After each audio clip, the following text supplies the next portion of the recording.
पुरानी पेंशन बहाली की मांग को लेकर चल रहे क्रमिक अनशन के अंतिम दिन बनारस रेल कारखाने में जुटे केंद्र व राज्य कर्मचारी। जी आपको बता दें खबर वाराणसी से, जहां अंतिम सांस तक सरकार से लड़कर हर हाल में पुरानी पेंशन लेकर ही दम लेगा कर्मचारी, वरना आगामी लोकसभा चुनाव में सरकार को नुकसान उठाना पड़ सकता है। उक्त बातें आज पुरानी पेंशन बहाली को लेकर संयुक्त मजदूर द्वारा चलाए जा रहे क्रमिक भूख उपवास के चौथे और अंतिम दिन बनारस रेल कारखाना में भारी संख्या में जुटे केंद्र व राज्य कर्मचारियों ने भूख उपवास रख कर दे रहे धरना में मंच के संयोजक शशिकांत श्रीवास्तव ने कहा, धरना में मुख्य रूप से शशिकांत श्रीवास्तव, महिमा दत्त त्रिवेदी, सुनील सिंह, एसपी श्रीवास्तव, यशवर्धन त्रिपाठी, वही अमित यादव सहित कई अन्य कर्मचारी नेता उपस्थित रहे। शशिकांत श्रीवास्तव, संयोजक पुरानी पेंशन बहाली संयुक्त मंच। जी, ये जो 8 तारीख से क्रमिक अनशन चालू हुआ है आपका, आज यह अंतिमवा दिन है, अभी तक सरकार ने कोई फैसला नहीं लिया, आगे क्या रणनीति होगी आपकी? अच्छा, यदि हमारी मांग जायज है और सरकार फैसला न ले तो उस सरकार को आप क्या कहेंगे? निश्चित रूप से कहने में कोई गुरेज नहीं है कि यदि मजदूर की बात सरकार न माने तो उससे बड़ी कोई निकम्मी सरकार हो नहीं सकती। क्या इसका नतीजा आने वाले 24 के चुनाव में देखने को मिलेगा? 2024 का चुनाव तो लोकसभा का चुनाव है और मैं ये कहना चाहता हूँ कि जो मुद्दा आपने 14 में हमें आश्वस्त किया था कि मेरी सरकार बनेगी तो हम आते ही पुरानी पेंशन बहाली के लिए पूरा प्रयास करेंगे और करेंगे।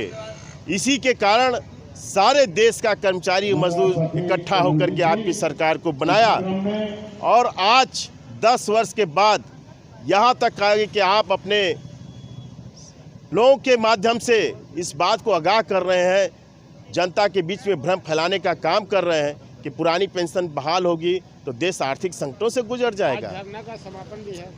ये आर्थिक संकट का बहकावा नहीं चलेगा।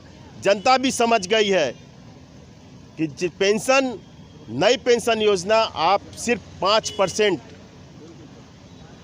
Basic of the pay retirement के समय का मिलने वाली धनराशि का आप दे रहे हैं।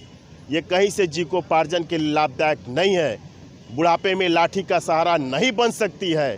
इसलिए 2024 के चुनाव के पूर्व माननीय मोदी जी हमारी पुरानी पेंशन बहाल कर दें, अन्यथा ये श्रमिक, ये मजदूर आपको दोबारा सत्ता से आने से वंचित करेगा, आपका इसका नुकसान उठाना पड़ेगा। एसपी श्रीवास्तव, प्रेसिडेंट केंद्रीय DLW men's Congress. SP Srivastava ji, विगत कई वर्षों से आप लोग पुरानी पेंशन की मांग को लेकर धरनारत हैं। कई बार आप लोगों ने आंदोलन भी किया, जहां तक कि आपने दिल्ली के जंतर मंतर पे भी धरना दिया, लेकिन सरकार आपकी मांग नहीं मान रही है। क्या करेंगे आगे आप? अब हम लोग उसी क्रम में चल रहे हैं, लड़ाई निरंतर हो रही है और आगे चल करके और भी संघर्ष करेंगे। 24 का चुनाव आ रहा है, हम सब लोगों ने मन बनाया है, रेल कर्मचारियों ने, कि अगर ये सरकार हमारी बात नहीं सुनती है तो हम लोग भी इनकी बात नहीं मानेंगे और इस बार इनको सत्ता से उतारने का काम करेंगे, इनके खिलाफ मतदान करेंगे। श्रीवास्तव जी, जो नई पेंशन योजना लागू हो रही है जिसका आप विरोध कर रहे हैं, क्या दिक्कत है? नई पेंशन योजना देखिए एक बीमारी है एक तरह से, ये कोई पेंशन नहीं है। आज नहीं कल जब मजदूर रिटायर होगा, आपको अगर पैसा नहीं मिलेगा, आप जो हम लोग जो रेलवे में पहले नौकरी करते थे, रेलवे, डाकतार और तमाम जो सरकारी कर्मचारी आते थे, तो उनको एक ये मिला हुआ था, एक आश्वासन था कि उनको सामाजिक सुरक्षा, आर्थिक सुरक्षा प्रदान होगी, जीवन पर्यंत उनका जो है भरण पोषण होगा, रिटायर होने के बाद भी एक अच्छा पेंशन मिलेगा, जिससे परिवार में अगर कोई कमी नहीं आएगी, रिटायरमेंट के बाद भी उनका परिवार ठीक से चलेगा।